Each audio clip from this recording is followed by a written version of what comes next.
Hello, bienvenue à toutes et à tous pour cette dernière table ronde de cette saison estivale autour du Human Design. Et j'ai enfin des générateurs avec moi, donc je suis très heureuse de vous partager aussi cette table ronde qui va clôturer cette saison. J'espère que ça vous a plu et sans plus attendre, je vais laisser les invités générateurs du type générateur se présenter à vous et puis on va explorer toutes les facettes de ce type autant qu'on peut pendant cet épisode. Les filles, je vous laisse vous présenter. Bonjour, eh bien, écoutez, ravie de vous retrouver aujourd'hui. Moi, je m'appelle Ambre. Bien entendu, sans aucune surprise, je suis générateur. Mon profil, c'est 2-5 et j'ai une autorité émotionnelle. Voilà ce que je peux vous dire sur moi aujourd'hui. Merci beaucoup, Ambre. Je laisse enchaîner. Bonjour à tous, donc moi c'est Chloé, je suis générateur avec autorité émotionnelle et profil 1-3. Voilà. Merci beaucoup, Chloé. Et Florence. Oui, bonjour à tous. Donc moi, c'est le profil générateur avec une autorité sacrale et un profil 1-3. Super, merci les filles. Est-ce que vous voulez nous dire un petit peu ce que vous faites, en tout cas si vous êtes plutôt dans un modèle salarial, plutôt à votre compte, si c'est un peu un mix des deux, ça peut être intéressant aussi pour les auditeurs, comme ça ils pourront un peu mieux s'identifier aussi. Je veux bien commencer. Du coup, moi, j'ai quitté le salariat il y a un an et là, je lance mon activité de praticienne en Ayurveda. Donc, l'Ayurveda, c'est la médecine traditionnelle indienne. Et là-dedans, je fais ce qui est de la naturopathie et de la réflexologie plantaire. Donc, voilà, grand changement de vie. Trop bien, tu faisais quoi avant si c'est pas indiscret et que ça te gêne pas de le dire? Ça me gêne pas. J'ai été responsable RH.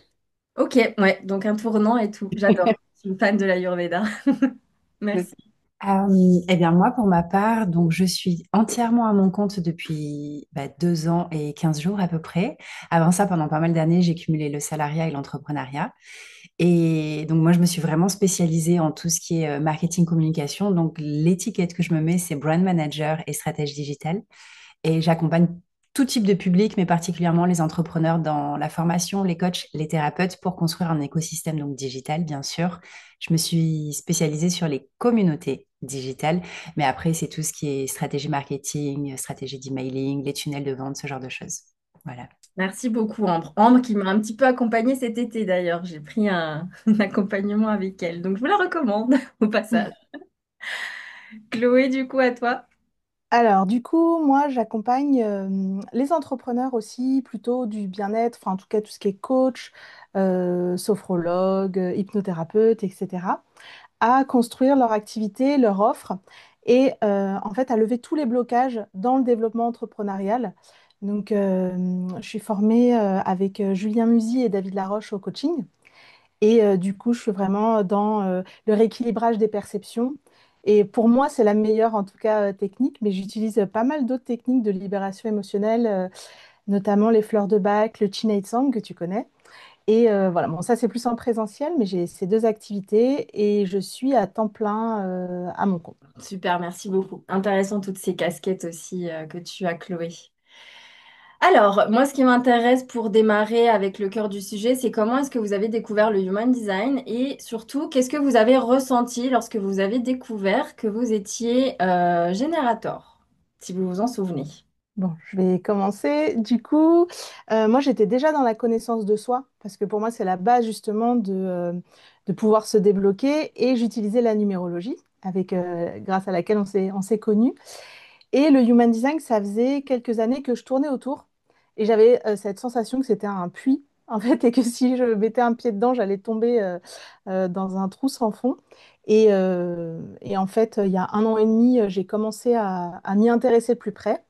Et j'ai fait une première formation, puis une deuxième, et puis là, je suis dans une formation longue de 18 mois. Et donc voilà, ça me passionne vraiment. Par contre, quand j'ai appris que j'étais générateur, j'ai été très déçue.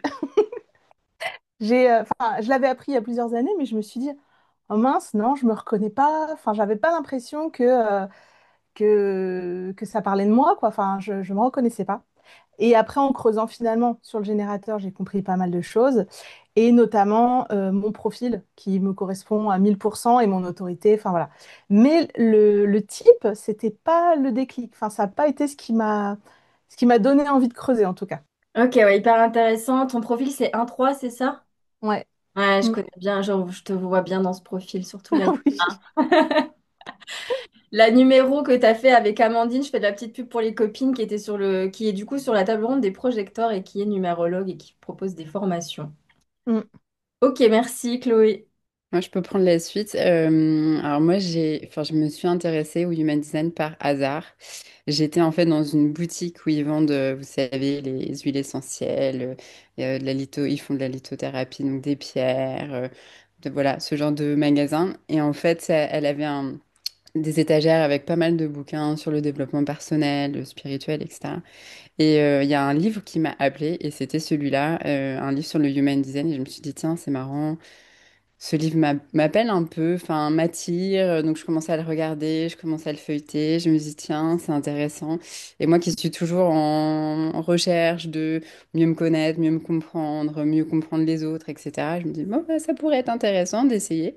Et donc du coup, j'ai rempli les petites données qu'il fallait, et puis donc j'ai découvert mon type. Et moi, par contre, à l'inverse de Chloé, quand j'ai découvert que j'étais générateur, j'ai dit, ah mais oui, mais bien sûr, mais c'est ça.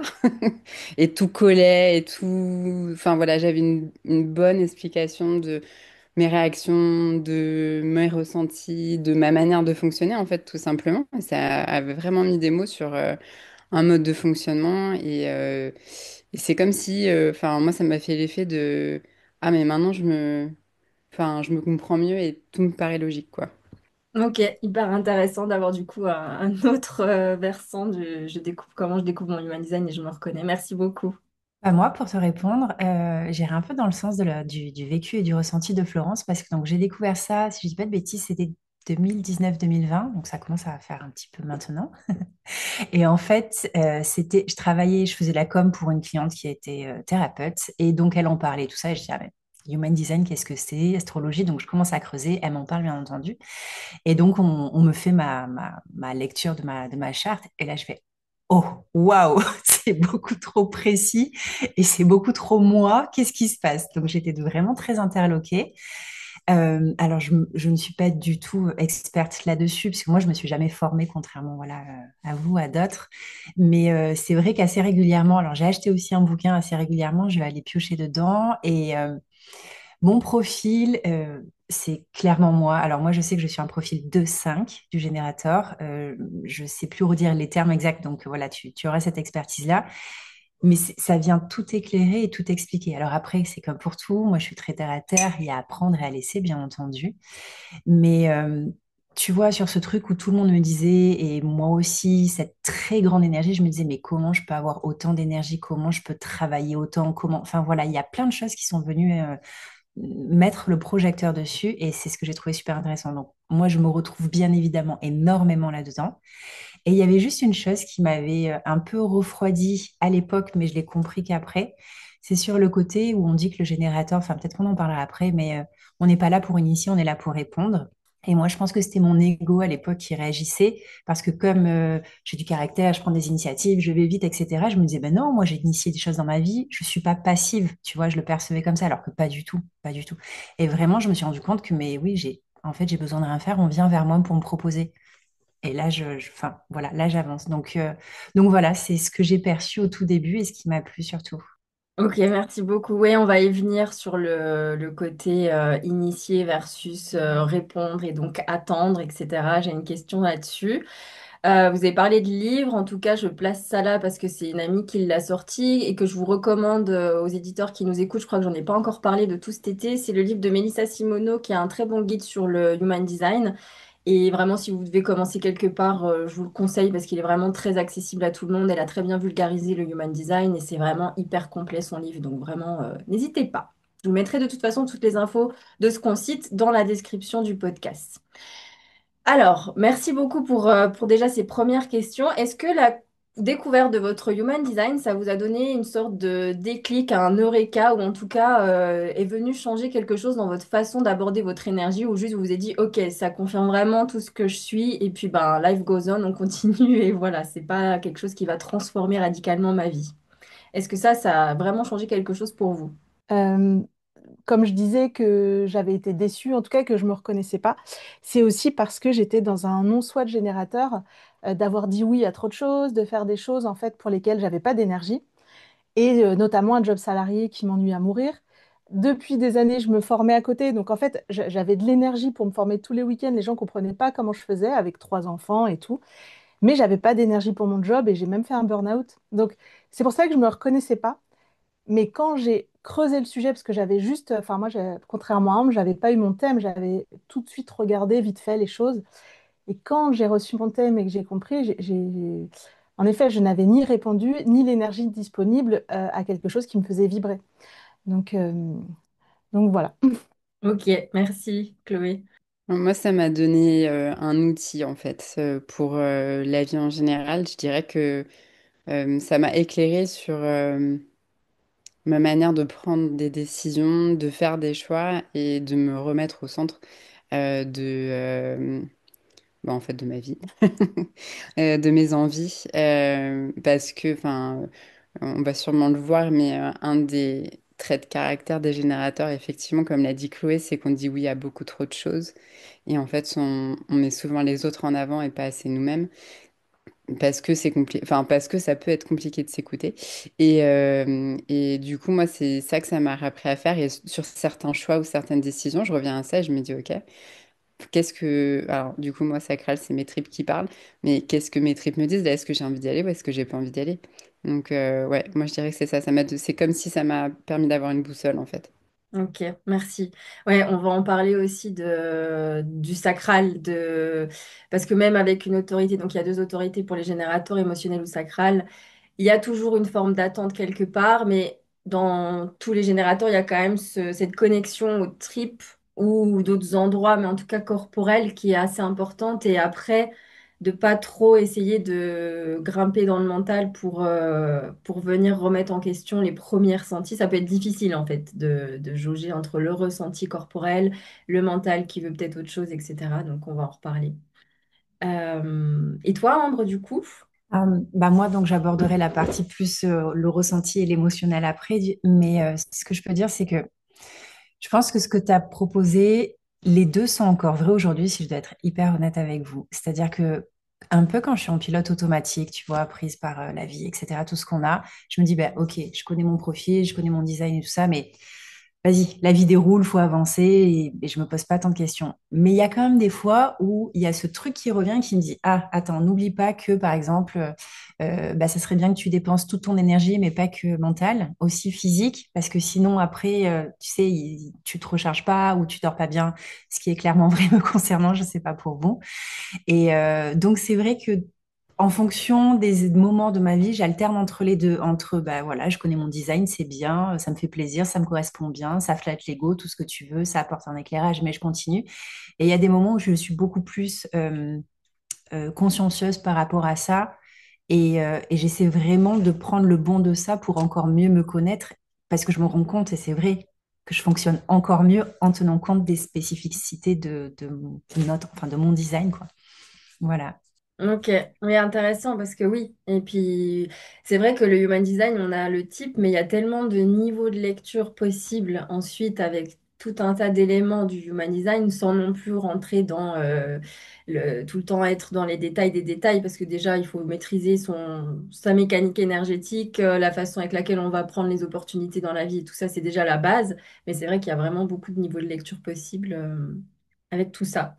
Mais bon, c'est déjà bien de mettre de la conscience dessus et de pas se dire juste que ça nous arrange quand c'est bien et que des fois aussi le human design vient nous aider dans les zones de déconditionnement et de challenge, pas juste pour nous dire t'es comme ça, change rien. Il y a forcément quelques petits endroits de friction où ça peut venir nous permettre aussi d'amener plus de sagesse dessus.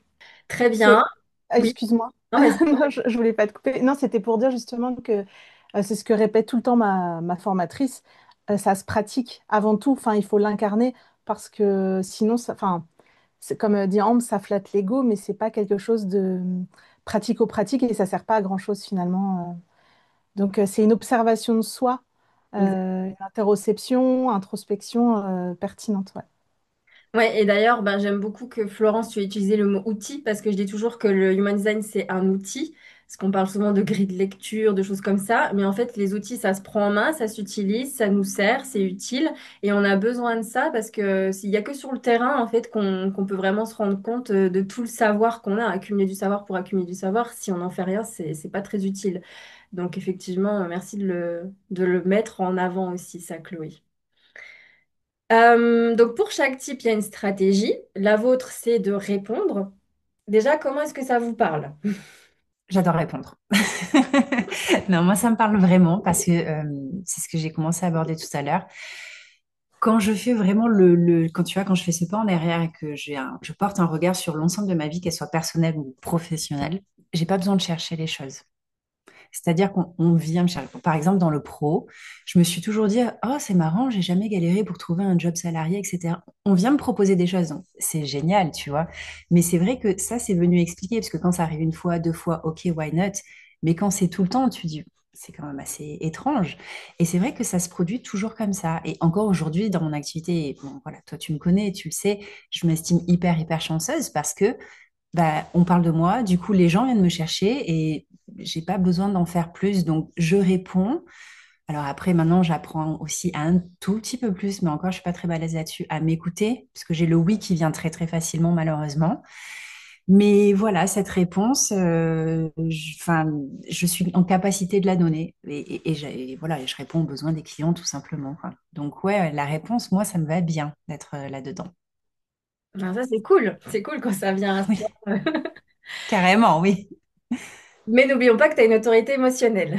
Ce qui vient amener un petit peu d'attente quand même et de revenir surtout à une neutralité émotionnelle, ça n'a pas besoin de prendre 15 ans, hein. Des fois, en un jour, c'est bon, même en quelques heures. Mais c'est vrai que si on veut être dans la sagesse de son human design, ça peut être intéressant de ne pas prendre tout de suite, en tout cas les grosses décisions, sur un coup d'excitation, de joie extrême et d'attendre un petit peu avant de donner une réponse. Ah, totalement, totalement. Moi, mon cycle, c'est 24 heures. Mais pour tout, pour digérer toute émotion, à chaque fois, je suis là, laisse-moi 24 heures, ça ira mieux si c'était une mauvaise nouvelle.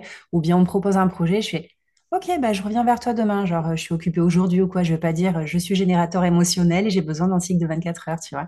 Mais ouais, toujours, je suis hyper vigilante à garder ça, en tout cas. Ouais, bah c'est bien parce que c'est pas évident dans ce monde-là où tout va vite, où on a l'impression qu'il faut répondre rapidement, de se dire bah écoute, je prends note, merci beaucoup, je reviens vers toi au plus vite et voilà, et d'être dans la sagesse de ça. Très bien. Bah, moi, clairement, j'ai pas été dans la sagesse de ça pendant très longtemps. C'était répondre à tout, pas mettre de hiérarchie, d'être complètement, alors parfois complètement dans l'excitation et dans le wouhou, c'est trop bien. Et parfois juste avec ce sentiment de devoir, en fait. Je dois répondre, je dois dire oui, je dois prendre en charge. Donc, je trouve qu'il y a aussi dans cette manière de d'être comme le disait Chloé, un gros travail de d'introspection sur, en fait, je mets où le curseur entre, enfin, dans la réponse, quoi, et dans quelle réponse donner à qui et pourquoi. Et est-ce que, bah, encore une fois, revenir à est-ce que là j'ai vraiment envie ou est-ce que là j'ai pas trop envie. Florence, c'est autorité sacrale, c'est ça? Oui. Ouais. Je, je trouve que dans l'autorité sacrale, il y a quand même aussi une phase d'attente. Alors oui, il y a la réponse tout de suite et on peut se baser vraiment sur la réponse instinctive et immédiate de son sacral.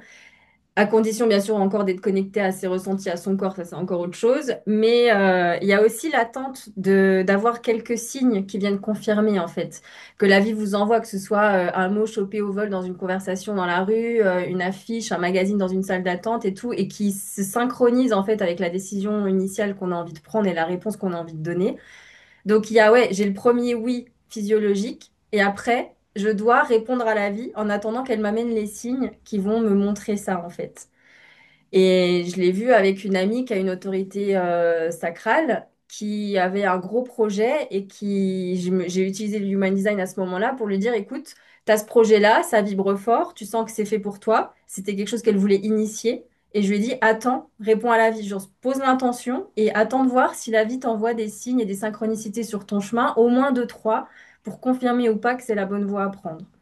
Et ça, je pense que c'est un peu, c'est pas toujours évident, mais c'est une sagesse parce que je pense que pour tous les types, pour toute autorité, il y a quand même une phase d'attente, quoi qu'il arrive. Ouais, sur les grosses décisions, je suis d'accord. Enfin, là, clairement, moi, sur le changement de voie professionnelle, j'étais dans ce que tu viens de décrire. Ouais, bien sûr, on parle des grosses décisions, on parle pas d'aller choisir le restaurant de ce soir. On est d'accord. Me concernant, la réponse, j'apporterai juste des, enfin pas des nuances, mais comment je le vois aussi différemment, c'est que pour moi, c'est aussi beaucoup d'opportunités. En fait, la différence avec initié dont Ambre parlait, où j'ai beaucoup eu l'impression d'initier, mais souvent parce que je répondais à des opportunités. Donc en fait, il y avait toujours une accroche qui venait me chercher et qui faisait que j'étais en réaction à quelque chose. Donc la réponse, je la vois aussi comme ça.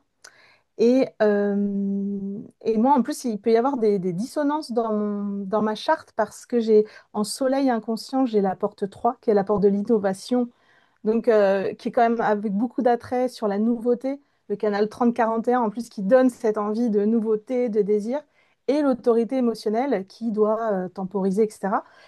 Donc, je peux avoir un fort enthousiasme à répondre.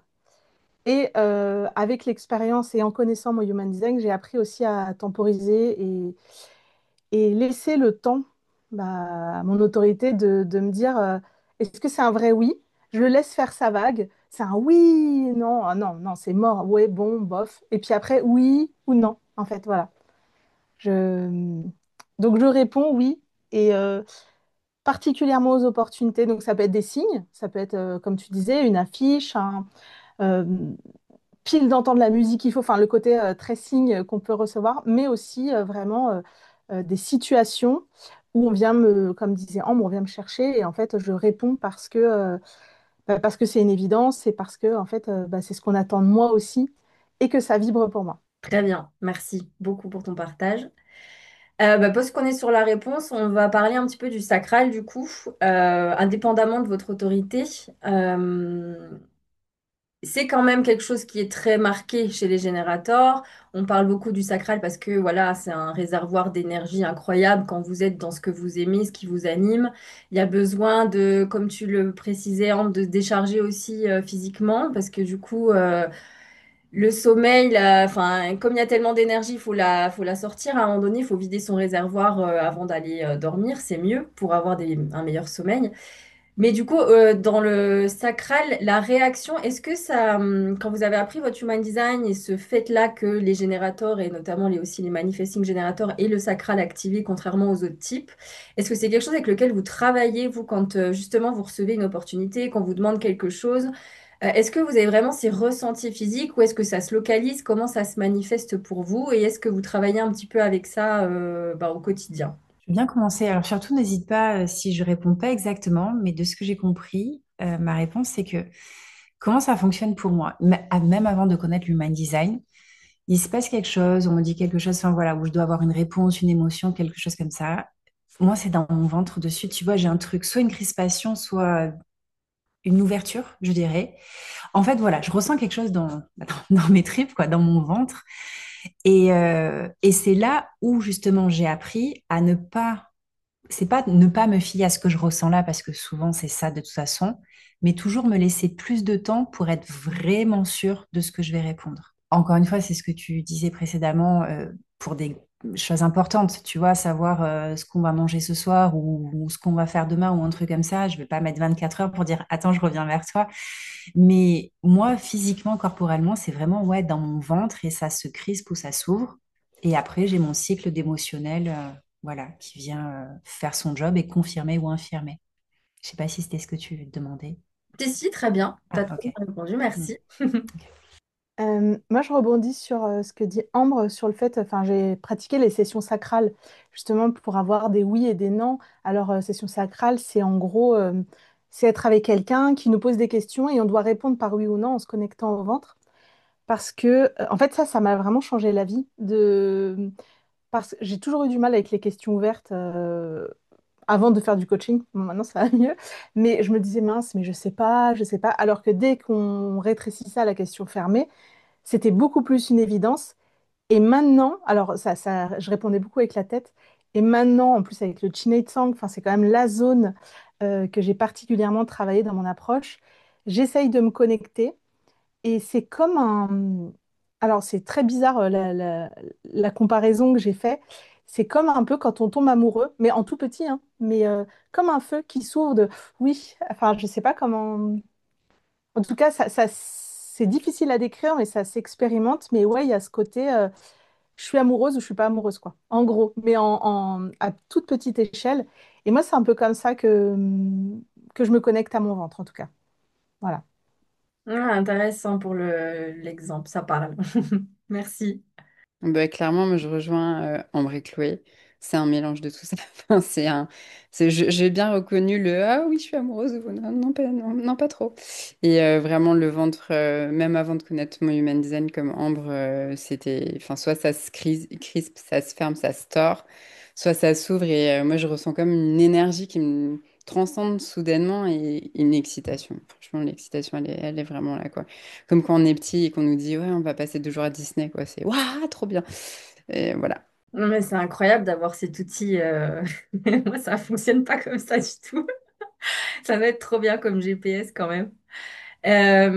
Ok. Et puis c'est intéressant aussi, Chloé, que tu te sois dirigée vers le Chinetsang qui est localisé au niveau du ventre, du coup. C'est marrant.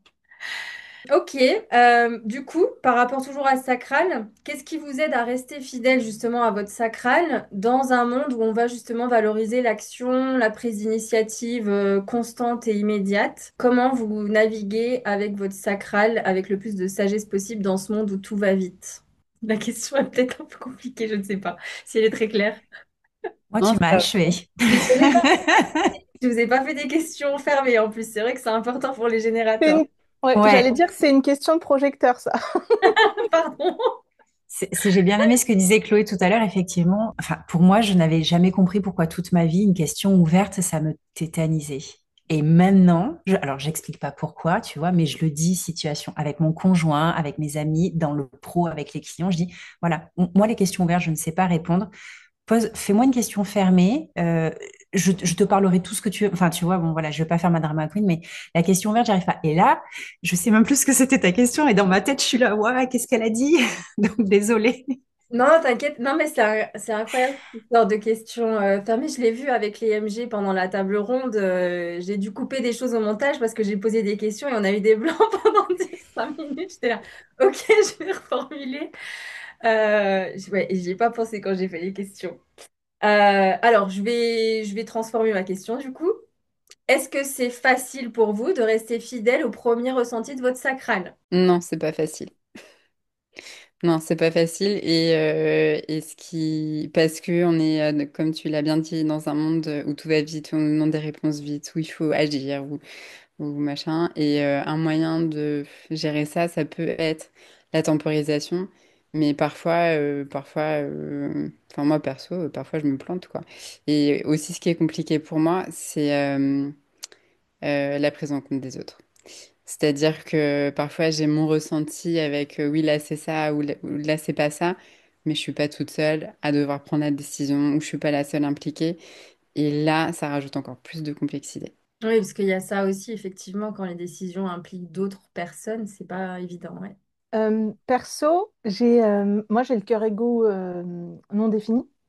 Donc c'est ce qui va fausser un petit peu mes réponses oui ou non. C'est que quand on a le cœur égo non défini, on va avoir tendance à vouloir prouver sa valeur, à vouloir s'engager en fait dans des choses pour prouver sa valeur. Mais du coup, des fois, le oui, il est connecté à ça et non pas à l'énergie que je ressens. Donc, c'est pas toujours facile de s'y fier. En tout cas, sous l'angle du design humain, c'est comme ça que je pourrais l'expliquer le plus facilement. Après, les expériences en bonne ligne 3, souvent, mon ressenti de départ, eh ben, il était assez juste. Je me plantais pas, quoi. Mais je le suis pas toujours.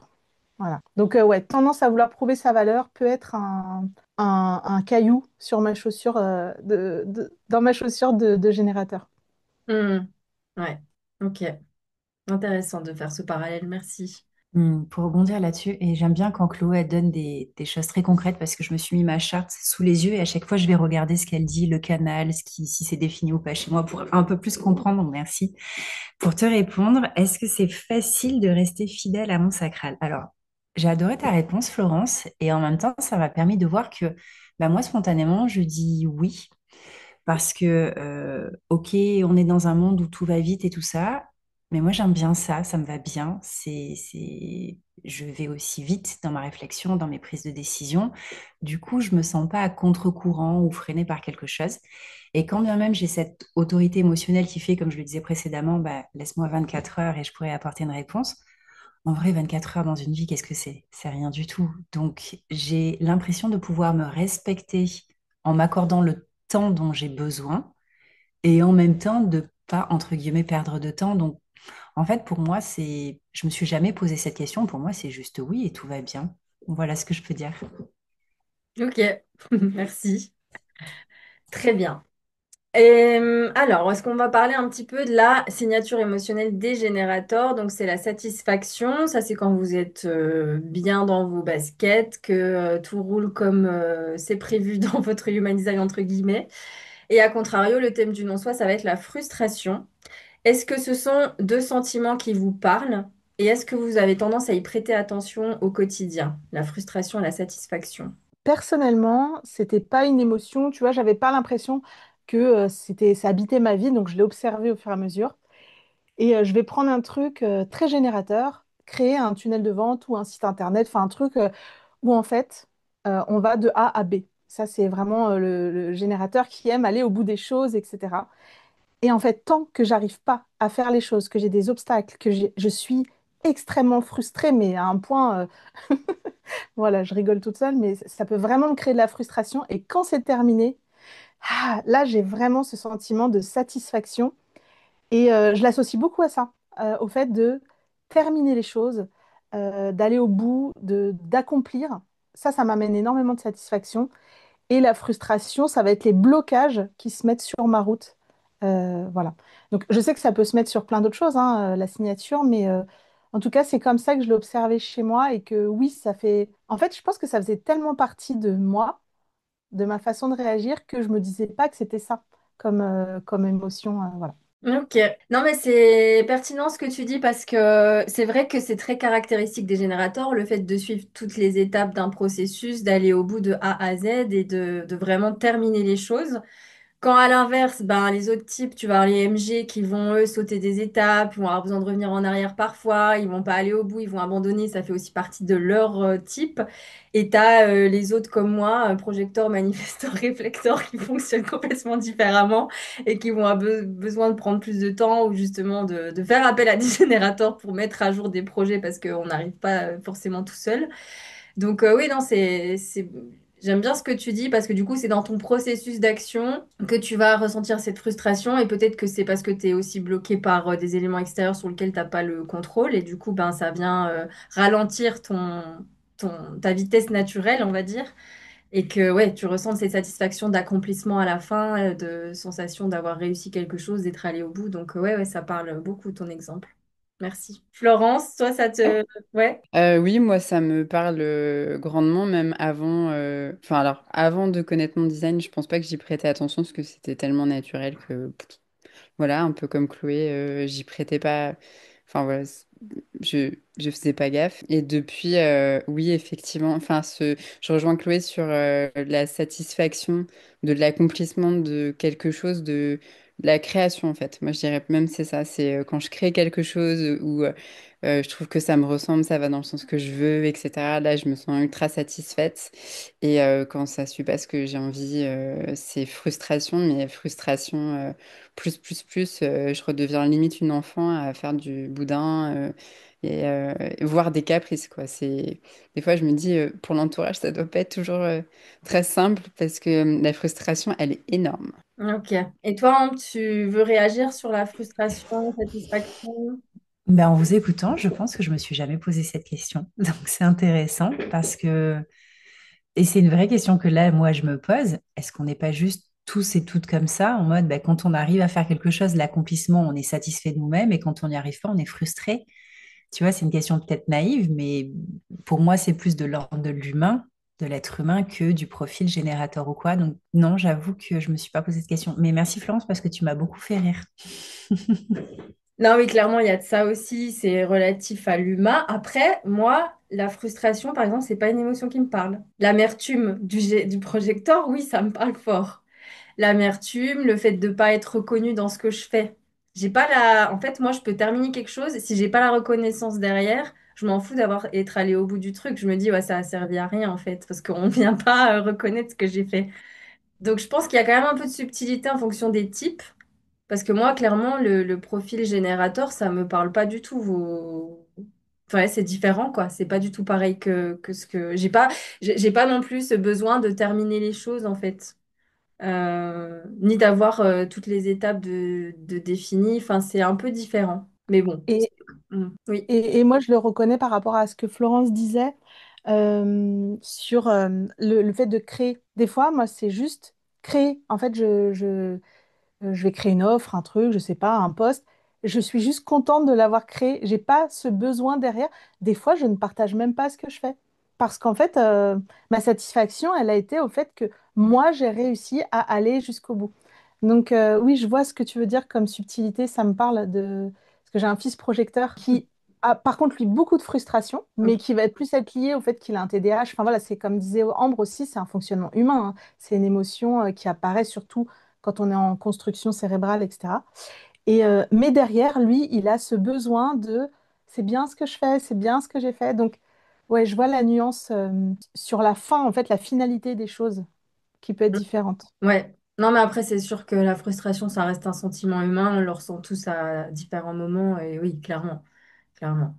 Mais dans le cas des générateurs, je me dis, si vous êtes en fait, si vous dépensez votre énergie dans quelque chose qui vous apporte plus de frustration que de satisfaction, c'est là où ça vous indique peut-être que vous n'êtes pas au bon endroit, qu'il faudrait peut-être réajuster parce que en fait, si ça vous apporte cette frustration-là au quotidien, c'est que c'est pas le bon endroit. Comme tu parlais, Chloé, tu avais un boulot dans le salariat où tu es allé au burn-out. Des fois, enfin, la frustration, elle peut s'exprimer de différentes façons. Ça peut être je vais le matin au boulot et en fait, ça va pas du tout. J'ai la boule au ventre et il y a rien qui m'apporte du plaisir et de l'engouement, de la satisfaction dans ce que je fais dans ma journée. Donc, du coup, c'est frustrant. Donc, c'est des petites choses comme ça aussi qui...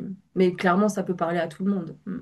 Très bien. On va parler de la notion d'attente. Parce que même si, comme on l'a dit, il y a le sacral et tout ça, il y a quand même un peu de notion d'attente, encore plus avec l'émotionnel, vu que c'est des vagues émotionnelles et que du coup, on va préférer attendre de redescendre un petit peu dans sa neutralité pour prendre des décisions. Est-ce que c'est facile pour vous d'attendre et aussi de faire la distinction entre ce que vous voulez ou ce que votre mental veut et ce que votre sacral répond? Parce que des fois, il peut y avoir une dissonance entre mon corps me dit ça, mais moi, dans ma tête, je pense ça. Donc, est-ce que c'est facile déjà pour vous d'attendre pour pouvoir prendre des décisions et de les choisir en conscience et de la meilleure façon, la plus sage possible? Je veux bien démarrer. Réponse, non. Non, c'est pas facile parce que, comme j'aime bien dire, moi, je suis une impatiente de la vie, même si j'ai l'air toute calme et toute patiente avec les autres. Avec moi, je ne m'accorde aucun temps d'attente, de patience, faut toujours être en action, que ça aille vite, etc. Donc non, c'est clairement pas facile, mais c'est vrai que à partir du moment où j'ai été sensibilisée à ce fonctionnement que j'avais donc moi avec cette vague émotionnelle dont on parle depuis tout à l'heure, je me suis rendu compte que c'était tellement vrai que c'était vraiment devenu une nécessité pour moi d'attendre. Donc, souvent, moi, je m'enflamme vite. Tu me parles d'un nouveau projet, d'un nouveau truc à faire. Je suis, ah ouais, génial, on va faire ça, etc. Et parce que j'adore tout ce qui est nouveau, parce que c'est mon côté sagittaire ou quoi. Je n'en sais rien, mais j'adore ça. Mais ce qui est vrai, c'est que aussi, là maintenant, j'ai un peu plus de sagesse là-dessus. Et quand bien même je m'enflamme sur le moment, de suite, j'ai cette phrase, bah, si tu veux, je reviens vers toi demain. Tu vois, c'est toujours la même, mais ça y est, moi, je l'ai intégré dans mon fonctionnement. Donc, aujourd'hui, mais pas depuis 2 ans non plus, tu vois, c'est plus simple pour moi d'accepter ça. Mais c'est vrai que sur le moment, tu vois, il suffirait que tu insistes un tout petit peu, je me laisserai basculer du côté obscur et je te dirai oui de suite. Et voilà, donc je sais que j'ai encore du travail à faire pour vraiment stabiliser ce respect-là du temps d'attente pour moi. Mais souvent, ma réponse du lendemain correspond quand même avec plus de tempérance, mais correspond quand même à ce que j'ai ressenti la veille. Donc, soit je parlais que du grand oui, mais des fois, il y a un grand non aussi, tu vois, qui vient, bien sûr. Ok, ouais, j'ai une question qui vient, mais j'en parlerai après. Je vais laisser les filles répondre, Florence et Chloé aussi à la question. Moi, j'ai envie de dire oui et non. Parfois, c'est pas facile parce que, comme Ambre l'a dit, moi, je m'enflamme aussi très très vite et du coup, c'est très spontané et je me dis, allez, je le fais et puis advienne que pourra et voilà. Et parfois, c'est plutôt l'inverse, je procrastine. Et cette attente, je la fais durer, durer, durer, durer, durer et encore durer, peut-être plus que nécessaire. Et le juste temps, je sais pas si j'arrive à le trouver ou pas, très honnêtement. Mais du coup, est-ce qu'avec la procrastination, finalement, t'as déjà pas ta réponse? Si, je pense que si je suis honnête avec moi-même, oui. Mais je pense que il y a d'autres facteurs et mon mental prend le dessus. Et puis je me dis, ouais, mais j'ai encore besoin de trucs. Et puis je sais pas. Et puis un jour, un matin, je vais me lever. Puis je vais me dire, bon, là, c'est bon, c'est fini de procrastiner. Vas-y, tu le fais. Et puis voilà. Ou tu le fais pas, d'ailleurs. Ok. Me concernant, je suis une grande impatiente que j'explique sous la numérologie. Je suis remplie de 1 partout, moi. Donc ça fonce. Ascendant Sagittaire aussi. TDAH. Donc il y a un côté très impulsif et impatient. Et pour autant, je me suis fixé cette petite règle justement dans le cadre d'expérimenter le Human Design, d'attendre ma clarté émotionnelle. Donc je me le suis imposé, entre guillemets, pour prendre des décisions et voir juste ce que ça donne. Et je suis beaucoup plus... alors, j'aime pas le mot aligné, mais ouais, il y a une espèce d'alignement dans les choix que je fais et les décisions. Et j'ai fait énormément d'économies, hein, c'est un truc tout bête, mais d'attendre avant de valider un panier. Et ben clairement, je me suis enrichie. Donc voilà, c'est des petites choses toutes bêtes, mais en fait, je vois que l'attente est ça et porte ses fruits pour moi, sachant qu'en plus, enfin même si on est générateur, on a quand même aussi pas mal de canaux autoprojetés où on doit attendre l'invitation. Enfin, il y a tout un fonctionnement où, comme tu dis, l'attente fait partie de ça, mais c'est très difficile. En tout cas, pour moi, j'aurais tendance je crois que le feu est quelque chose qui détermine bien, enfin, de ce qu'ont dit les autres filles. Voilà, ce côté enflammé, enthousiaste, avoir très envie parce que l'énergie est là. C'est difficile de calmer un feu qui démarre, quoi. Donc, Ouais, ouais, je vois. T'as du bélier, Chloé, dans ton thème astral? pas du tout, pas du tout. Que Ok, Sagittaire en feu, j'ai vraiment Sagittaire ok, en plusieurs trucs, mais non, pas de bélier. ça marche. Ouais, ça m'a fait penser en vous écoutant, c'est pas forcément quelque chose qui a à voir avec ça, mais le fait de, ouais, quand il y a des gens qui vous proposent, tu parlais de ça, Ambre, quand on me parle d'un projet, j'ai tendance à m'enflammer et tout ça. J'ai quelques générateurs dans mon entourage, j'en ai pas beaucoup, mais elles ont tout un point commun, c'est que, en fait, l'échange avec les autres enrichit grandement en fait les projets. Et c'est d'échanger avec les autres qui viennent cultiver aussi leurs idées, leurs envies. Est-ce que ça vous parle aussi à vous? Parce que j'ai vraiment l'impression que les générateurs ont besoin d'être dans l'échange. Alors c'est peut-être aussi lié à la définition en human design, mais la plupart, en tout cas, ouais, elles s'enrichissent beaucoup avec le fait de parler à d'autres et de co-créer aussi. Ah oui, ça c'est indéniable, effectivement, l'interaction, d'autant plus avec des gens que tu apprécies, en qui tu as confiance, que ce soit encore une fois dans les collaborations professionnelles ou dans la vie de tous les jours au niveau personnel et vie sociale, c'est hyper intéressant. Moi, je sais qu'aujourd'hui, professionnellement, mes plus beaux projets, c'est parce que voilà, tu connais, j'ai un partenaire avec qui ça fait des années qu'on travaille ensemble et c'est parce qu'on est tous les deux qu'on a réussi à créer cette ampleur-là. Donc effectivement, c'est hyper intéressant de... Puis d'autant plus pour moi qui ai tendance, j'ai pas fini ma phrase, pardon, mais d'autant plus pour moi qui ai tendance à être très autonome et indépendante. Ça me coûte parfois un peu d'être dans de plus de la collaboration appuyée, mais le bénéfice, il est tel que je ne peux que tirer cette leçon-là, tu vois. Ouais, je vois, tout à fait. Moi, je le vois beaucoup sous la forme, justement, je parlais d'être autoprojeté. Je le vois beaucoup sous la forme des vocaux que je fais avec mes copines. Et de m'entendre à haute voix parler de mon enthousiasme, de mes projets, ça m'amène énormément de clarté.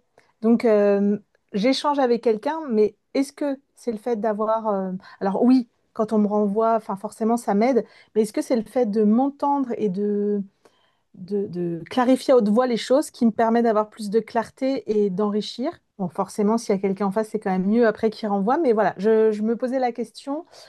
Euh, je suis... C'est pas que je suis pas sociable, mais par contre, j'aime bien être quand même seule dans ma bulle, etc.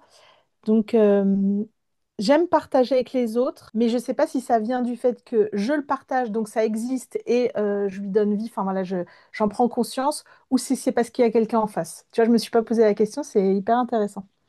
Ouais, je pense qu'il y a de ça aussi, parce que là, j'ai en tête des sessions de coaching avec des générateurs qui m'ont dit, ouais, en fait, j'ai besoin de quelqu'un en face pour déposer ce que j'ai à dire, voir comment je l'exprime, et ça les aide, en fait, ça les aiguille aussi dans leur prise de décision, ce qu'elles ont vraiment envie de faire et tout ça. Donc, ouais, c'est pertinent. Ouais, pour rebondir là-dessus, moi, c'est complètement ce que tu viens de décrire. C'est-à-dire que je pense que le fait de partager les pensées, les projets, les envies, enfin un peu tout, moi, ça m'aide à structurer ma pensée. Et parfois, en fait, dans le déroulé, il y a des choses qui ressortent.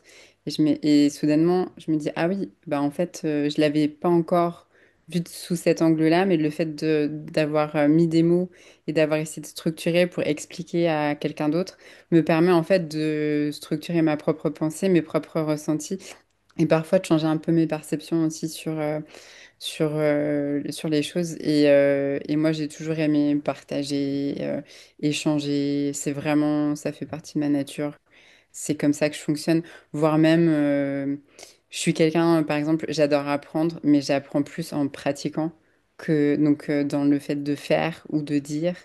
Que juste lire et être très scolaire, tout ça, être très scolaire, ça me ressemble un petit peu moins. Donc oui, ouais, je me retrouve complètement dans ça. Ok, ouais, ça me parle aussi, la rétention d'informations, d'apprentissage en faisant. C'est comme ça que moi, chaque fois qu'on me montre quelque chose à faire, je lui dis, me l'explique pas avec des mots, montre-le moi, ou je le fais pendant que tu m'expliques, parce que c'est comme ça que je vais intégrer et on va gagner du temps. Parce que sinon, c'est pas concret, c'est besoin d'être dedans, quoi. Et puis après, je pense que l'échange, je pensais aussi à ça, c'est cohérent parce qu'avec la stratégie de répondre, forcément, il y a besoin qu'il y ait des interactions, qu'il y ait du mouvement pour pouvoir répondre, justement. Donc forcément, c'est aussi, ça fait sens, quoi. Pardon, j'ai une question sur Florent justement, parce que c'était très un 3 ce qu'elle disait justement d'apprendre et de pratiquer derrière. Enfin voilà, est-ce que toi tu penses par exemple t'es quel profil et comment tu penses que ça a un impact en fait sur ça, le fait d'échanger, d'apprendre et de pratiquer, d'apprendre et de transmettre, d'apprendre et enfin, je me demandais si c'était en rapport avec le profil ou générateur. C'est vrai que tu as aussi un profil 1-3, Florence, Ouais. qui est un peu dissonant d'ailleurs, parce qu'il y a le 1 qui veut absolument que tout soit parfait avant de commencer, et tu as le 3 qui dit vas-y, fonce, faut qu'on aille se casser un peu la gueule pour, pour apprendre, pour en tirer des leçons et avancer. Donc des fois, ça doit pas être facile tout le temps ce profil, hein. Ah bah on est tiraillés, hein. Ouais, voilà, il y a des tiraillements, ouais. Mais bon, la vie est un peu aussi comme ça, quoi. On fait avec, on apprend à gérer. Moi, j'aime bien ce profil, je trouve qu'il est sympa quand même. Parce qu'on va bien creuser au fond des sujets et en même temps, on n'a pas peur d'aller sur le terrain et d'expérimenter.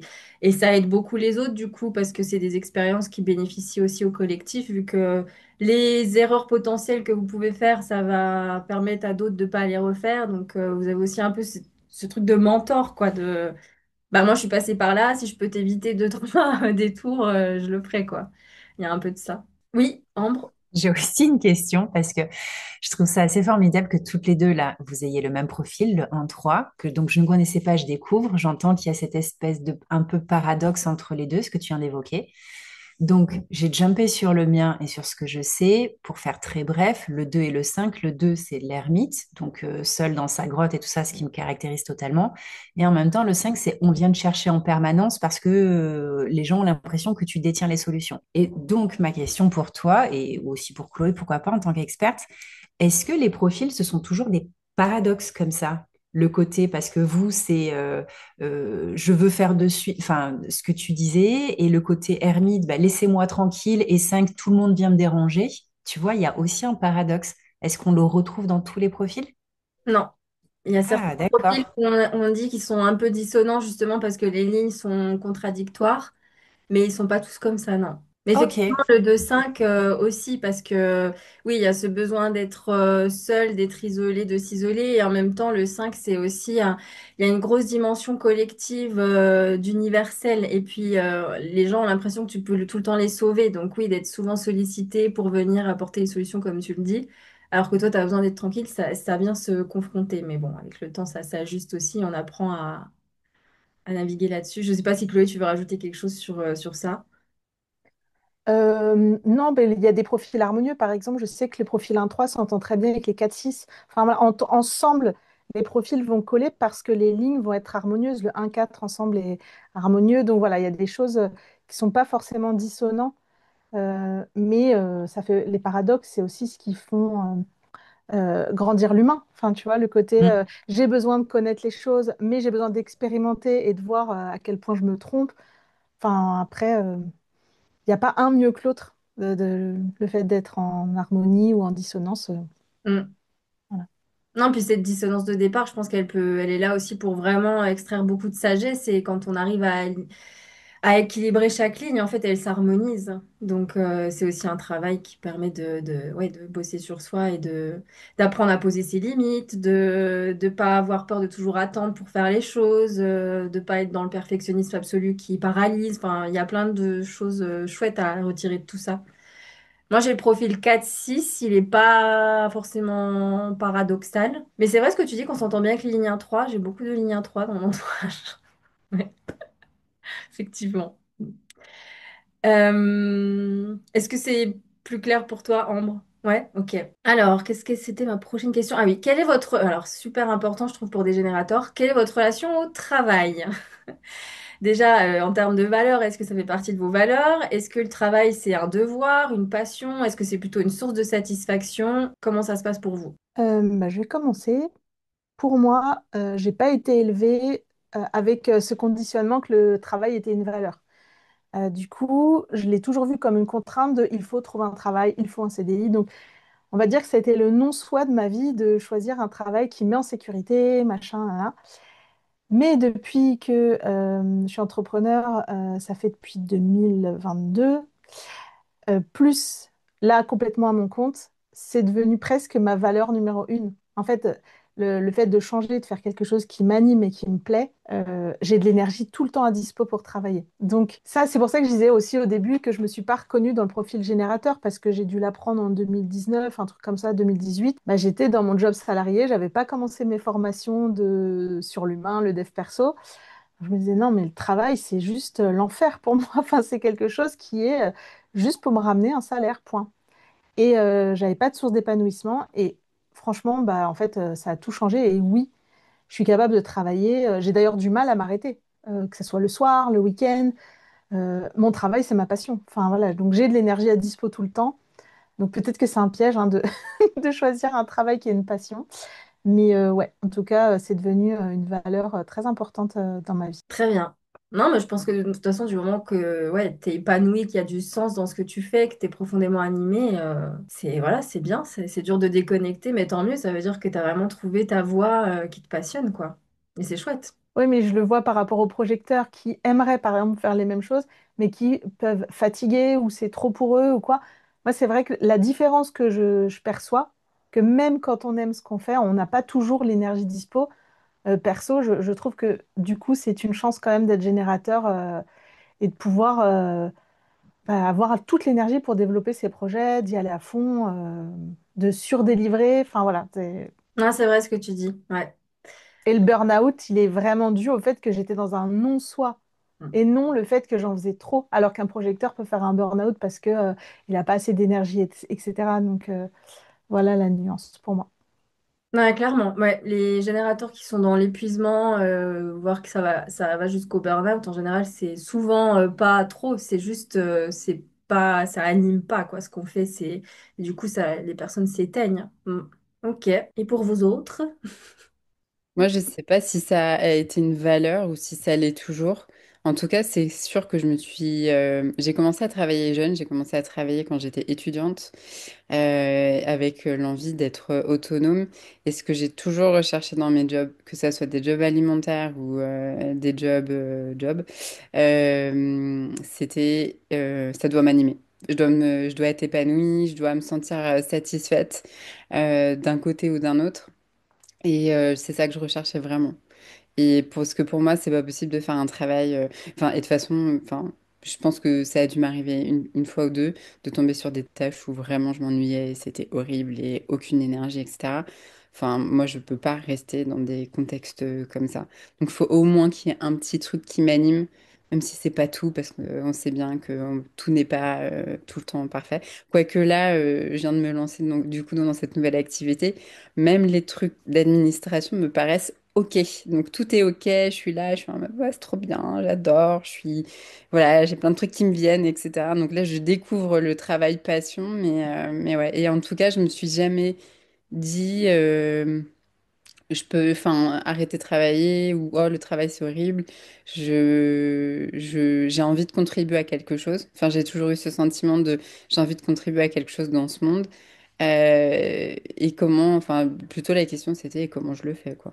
D'accord, merci. Waouh, j'aime beaucoup discuter avec vous parce que ça m'amène à réfléchir à plein de choses. Donc, merci. Euh, Ce que je sais, donc c'est un peu comme ton histoire, Florence. Moi, j'ai commencé à travailler très tôt. Le premier job que j'avais, 14 ans, aller bosser dans les champs pendant les vacances d'été, tu vois, et j'ai jamais arrêté. Pour moi, c'est très clair et je m'en cache pas. J'ai une valeur travail qui est plus, plus, plus. J'en parlais avec une amie il y a quelques jours. Je lui ai dit, mais moi, tu sais que ma valeur travail, elle est primordiale. J'ai pas été élevée forcément avec ça pourtant. Tu vois, des parents fonctionnaires qui bossaient, mais je veux dire, c'était pas des chefs d'entreprise, etc. Mais j'ai toujours eu ce désir d'être indépendante, autonome. Donc c'est aussi pour ça que j'ai travaillé tôt, c'est aussi pour ça que j'ai travaillé beaucoup, et là d'autant plus depuis que je suis à mon compte. Après, la grande chance que j'ai, c'est que je vis avec mon conjoint qui est générateur aussi, qui travaille énormément. Donc, du coup, il n'y a pas un décalage aussi dans le couple, parce que j'ai déjà pu vivre ça. On m'a déjà reproché le fait de trop travailler, passer trop de temps, d'attacher trop d'importance. Et donc, bah, aujourd'hui, c'est pas du tout le cas, donc fort heureusement. Et tout à l'heure, tu as dit, est-ce que c'est une passion? Mais oui, mais oui. Et moi, je ne fonctionne que au kiff de toute façon. Donc, c'est comme ce que tu disais, Florence, j'ai déjà fait, depuis que j'ai 14 ans, je vais en avoir 42 à la fin de l'année, tu vois, j'ai fait pas mal de jobs dans ma vie. Mais il faut qu'il y ait du kiff dedans, il faut que ça m'anime. Voilà. Et puis, dans un job où ça anime pas, il y a toujours des possibilités d'évoluer, de faire quelque chose, de rajouter et tout. Donc, en fait, moi, ça a jamais, déjà le travail, ça n'a jamais été un sujet compliqué. J'ai toujours trouvé du travail quand je voulais, comme je voulais, même si j'avais pas le diplôme. Et ouais, moi, c'est clairement une passion. Ça m'anime parce que c'est ce que vous disiez tout à l'heure. Je réalise des choses et moi, j'adore ça réaliser. Et ça me challenge aussi. Donc, pour moi, clairement, c'est le cas. Ouais. Intéressant. Parce que oui, je suis obligée de faire aussi un peu des liens avec moi. J'ai pas du tout la valeur travail personnellement. Et je sais que dans des questionnaires, des fois, il y a quel est votre travail de rêve? Et moi, je réponds toujours, je ne rêve pas de travailler. C'est pas dans mes valeurs. Et pourtant, mais je suis animée par ce que je fais et j'aime bien faire ce que je fais. Et c'est un travail en soi.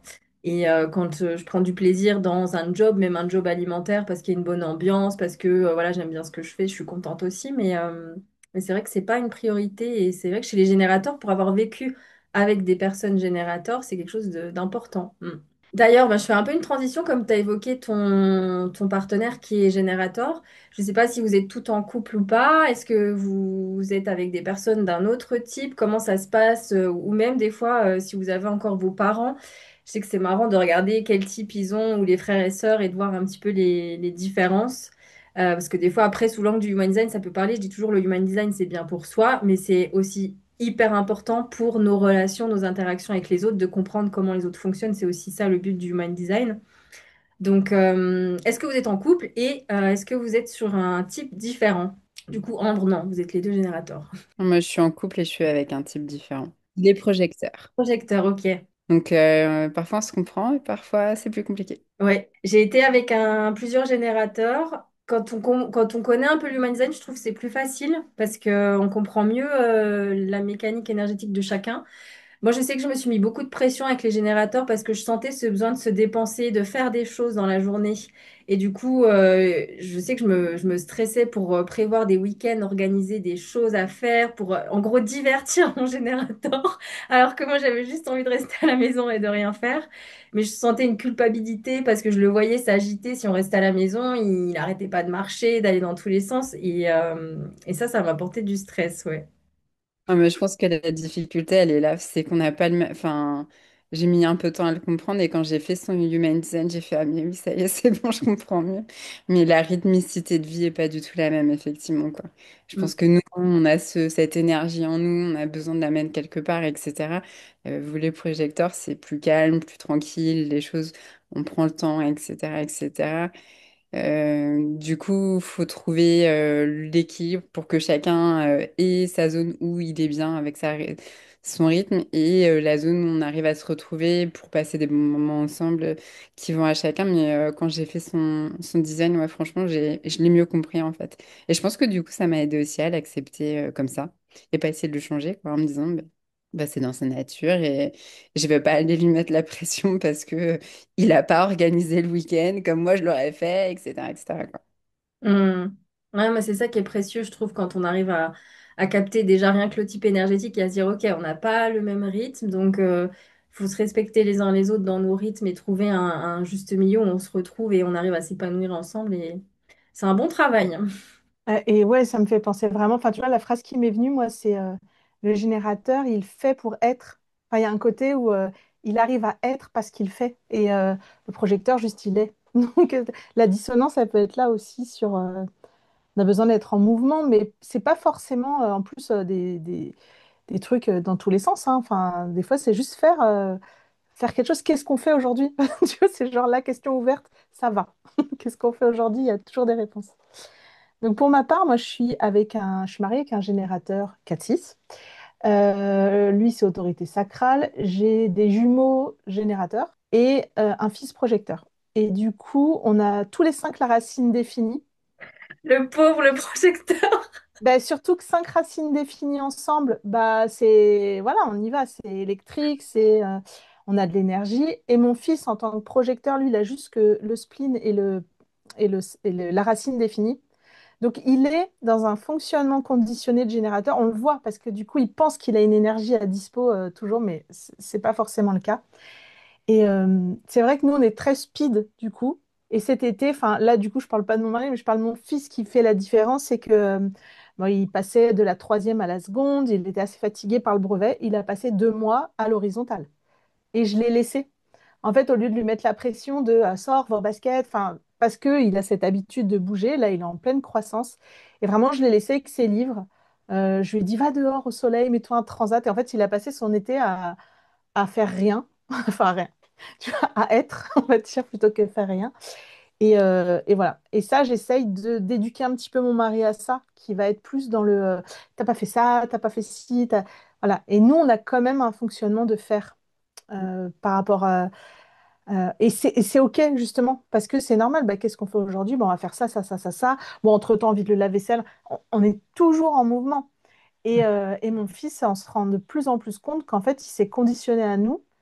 Et, euh, et voilà. Ah, mais c'est trop intéressant aussi pour les enfants. Ça me rappelle quand je passe des week-ends avec deux de mes amis d'enfance qui sont générateurs. Déjà, elles sont toujours en train de faire quelque chose, même si on est posé, il faut qu'elles fassent un truc, qu'elles passent le balai, qu'elles préparent un gâteau. Enfin, moi, je suis tranquille, je ne fais rien et je suis là, ben non, en fait, je n'ai rien envie de faire. Et il y a des enfants, il y a un mélange entre générateur, projecteur, manifesteur et j'aime bien les observer, regarder les dynamiques.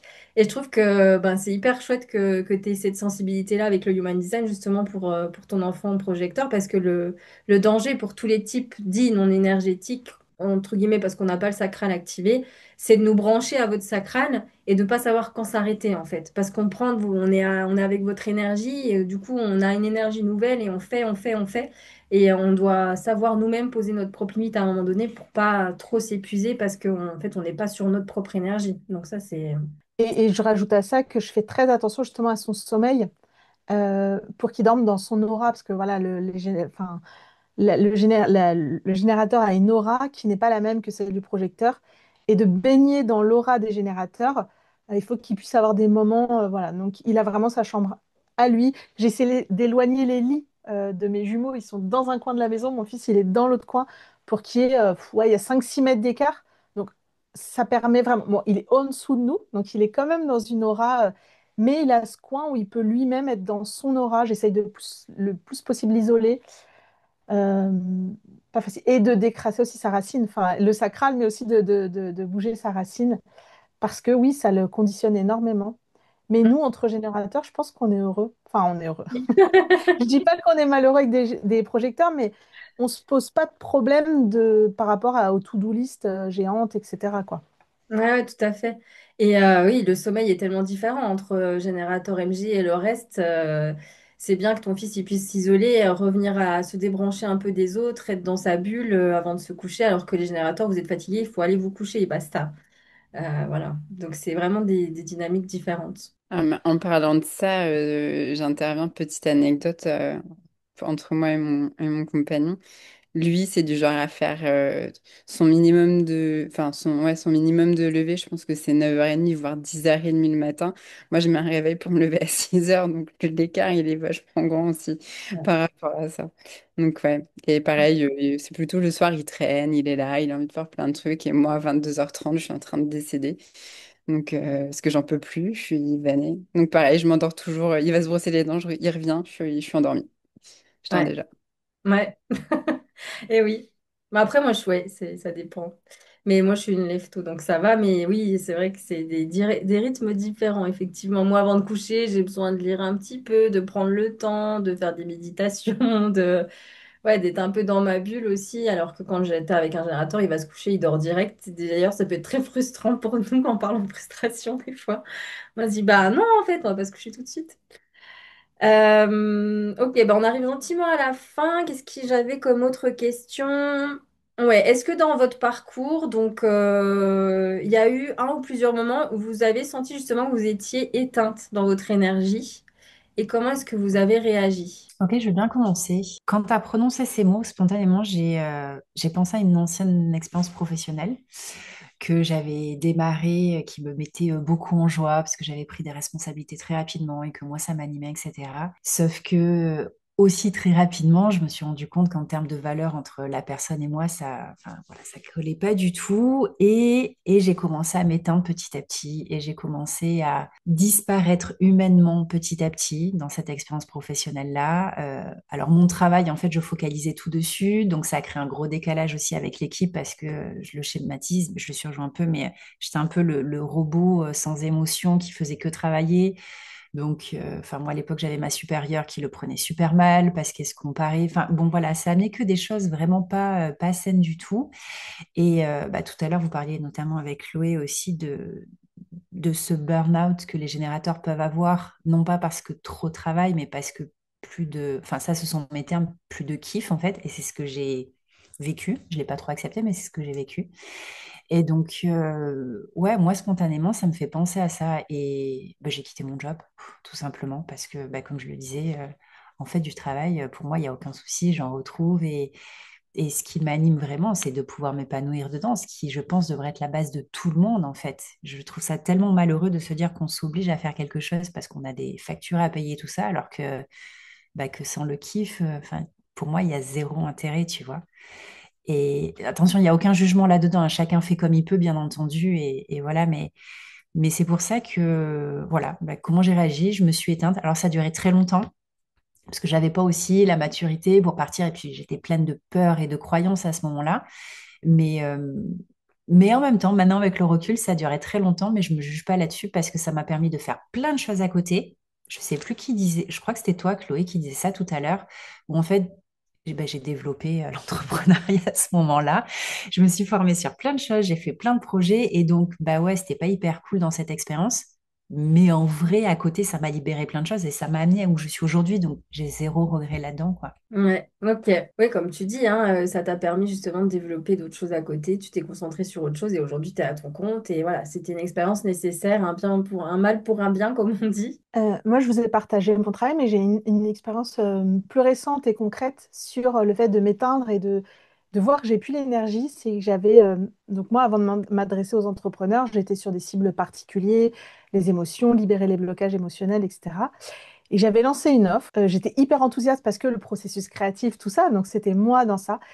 Et en fait, au moment où elle est sortie, à chaque fois que quelqu'un l'achetait, j'avais un dans mon ventre ce non, non. Et j'avais pas du tout d'énergie à dispo et j'étais mal, j'en arrivais à pleurer. J'ai même remboursé une personne parce que j'ai mis le stop. Et à ce moment-là, j'ai répondu à la vie, à autre chose, parce que justement, j'ai eu des opportunités, j'ai répondu. Mais je m'étais complètement éteinte, c'est-à-dire que je me disais non, mais je vais retrouver un job salarié. Enfin, en fait, j'en étais à un point où dans ma tête, c'était allé très loin parce que physiquement, je me disais, mais c'est pas ça que je voulais. Je trouve que c'est très important de voir quand on s'éteint, c'est aussi que l'énergie, en fait, la chaudière, elle est en train de s'amenuiser jusqu'à s'éteindre. et on peut avoir les signes assez vite. Donc là, j'ai pu rebondir parce que j'avais l'expérience de mon travail, mais comme dit Ambre, on peut rester très longtemps aussi dans une situation parce que le mental, les peurs, l'estime de soi, enfin, il y a plein de choses qui peuvent, plein de paramètres. Donc voilà, c'était mon petit partage d'expérience. Merci beaucoup. Moi, comme les filles, j'ai des expériences pro où j'ai vécu la même chose, notamment la dernière, hein, qui a été un peu ce tremplin pour faire cette transition et ce changement de vie professionnelle, où je me suis plus retrouvée dans les valeurs de l'entreprise, où on me remettait trop en question et finalement je me disais mais dans ces cas-là, enfin, pourquoi ils m'ont recruté si à chaque fois que je propose quelque chose, on va vérifier si ce que je dis est juste ou pas sur Internet, quoi. Donc voilà, et bah, du coup dans ces cas-là on se retire, on se retire, on se retire, et en fait moi ce mode de fonctionnement, je l'ai beaucoup partout. C'est-à-dire que dès que j'ai l'impression que je suis plus à ma place ou ça me plaît pas ou je me retrouve pas, je m'efface, je m'éteins. D'ailleurs, mon entourage peut souvent me le dire en me disant, mais là, t'as l'air éteinte aujourd'hui. Alors parfois, c'est juste de la fatigue parce que je me suis trop excitée avant et que je suis juste à plat. Mais parfois, c'est juste, ou alors que ce besoin aussi d'être un peu plus à l'intérieur de moi, parfois, que trop comme ça, vers l'extérieur. Mais ce truc de tu t'éteins, tu t'effaces, on me l'a souvent dit. Et pour essayer de présenter une anecdote pas pro, mais plus personnelle, dans une relation amicale de très longue date, c'est complètement ce que j'ai vécu il y a un an. Donc on était amis, on était un groupe d'amis, trois amis, etc. Une force de d'amitié, d'amour entre nous qui était assez fort. On se connaissait depuis le collège. Donc moi j'ai 39 ans, donc voilà, ça faisait plusieurs dizaines d'années qu'on se connaissait, qu'on se côtoyait. Et en fait, au fur et à mesure, le temps a fait que bon, je pense qu'il y a eu pas mal d'incompréhension entre moi et une de ces deux amies. On n'a jamais vraiment parlé, on n'a jamais posé des mots sur nos frustrations, on n'a jamais posé des mots sur nos incompréhensions. On s'est éloigné, éloigné, et moi, je me suis complètement effacée de sa vie. Et je pense que du coup, j'ai plus mis d'énergie dans cette amitié-là parce que j'ai été déçue, parce que j'avais des attentes qui n'étaient pas comblées. Mais tout ça, voilà, on se l'est pas dit. Et puis, du coup, vu qu'il y avait plus d'énergie et que ce que ça générait, c'était que c'est des éléments négatifs, la frustration, de, ouais, de l'incompréhension, de tout ça, j'ai décidé d'y mettre fin, mais c'était pas facile. Parce que longue date, parce que lié avec une autre, enfin, une autre meilleure copine, parce que on se dit, enfin voilà, moi je suis attachée aux gens, je suis attachée aux liens, et c'était pas évident, mais ouais, petit à petit, je me suis effacée de sa vie pour disparaître complètement, il y a un an. Ok, merci beaucoup aussi pour cet exemple personnel, c'est très parlant. Très bien. Eh bien, écoutez, on arrive à la fin. J'ai la dernière question pour vous, c'est qu'est-ce que vous aimeriez que le monde en général ou les autres, les auditeurs qui nous écoutent, comprennent à propos des générateurs? Euh, voilà, c'est pas une question fermée. Désolée, on termine sur les questions ouvertes. Qu'est-ce qui est selon vous important pour les autres de comprendre à propos de votre type énergétique et de votre fonctionnement? Moi, je dirais que quand on nous pose une question, ouverte ou fermée, peut-être s'assurer que c'est un vrai oui ou s'assurer que c'est un vrai non. Enfin, mais je sais pas. Alors comment je saurais pas dire, mais je pense qu'il y a quelque chose de cet ordre-là qui se joue chez les générateurs. On peut donner des petits tips, hein, parce que j'en ai en connaissant les générateurs. Déjà, les mouvements du corps, hein, s'il y a un mouvement de recul, en général, c'est que la personne, c'est plutôt sur un non. Si on sent qu'elle est dans l'élan et tout ça, enfin, les gens ne nous verront pas du coup, mais si on avance vers l'avant, on sent que la personne est animée. Des fois, il y a aussi des sons gutturaux, genre ou des trucs comme ça qui peuvent donner des indices aussi. Il y en a qui sont très vocaux. Puis capter en fait le non-verbal, je trouve que c'est hyper intéressant avec les générateurs, parce que c'est très parlant. Donc ça peut aider. Moi, je vais être assez pragmatique. Enfin, il y avait ce côté, un peu comme Florence, c'est pas parce qu'on a de l'énergie dispo qu'on doit la donner à tout va et ouais, la laisser partir dans tous les sens pour tout le monde. Donc ça, c'est important. C'est important d'en prendre soin.